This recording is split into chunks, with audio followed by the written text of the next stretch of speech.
आगामी निवडणुकांच्या पार्श्वभूमीवर वर्ध्याच्या आर्वीत अनेक उत्साही उमेदवार नगराध्यक्ष पदासाठी उत्सुक आहेत। आर्वीच्या स्त्रीरोगतज्ञ डॉक्टर कालिंदिनी राणे भाजपकडून लढण्यास इच्छुक असून आज नगराध्यक्ष पदाच्या इच्छुक उमेदवारांच्या मुलाखती पार पडणार आहेत। या निवडणुकीमध्ये उच्च शिक्षित उमेदवारांशी बातचीत केलेली आहे आमचे प्रतिनिधी निलेश पंगाली यांनी।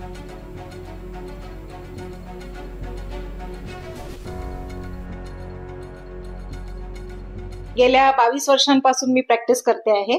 प्रॅक्टिसच्या निमित्ताने आम्ही गरीब आणि गरजू रुग्णांना नेहमीच सेवा देत आलेलो आहे आणि मला असं वाटतं की यावेळेस जे नगरपालिकेमध्ये महिला खुला प्रवर्ग आलेला आहे तर या निमित्ताने मला जनसामान्यांमध्ये जाऊन डायरेक्टली त्यांची सेवा करता येईल असं मला वाटतं।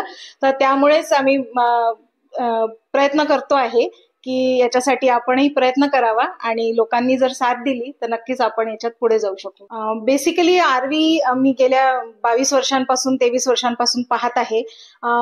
बऱ्याच गोष्टी आहेत तिथे करण्यासारख्या, जसं आपण जर शाळा बघितल्या तर मुलांना जिथे प्रॉपर एज्युकेशनची व्यवस्था नाही आहे, आपण शाळांकडे विशेष लक्ष देऊ शकतो। लघु उद्योगांच्या माध्यमातून आपण महिलांच्या सक्षमीकरणासाठी काम करू शकतो।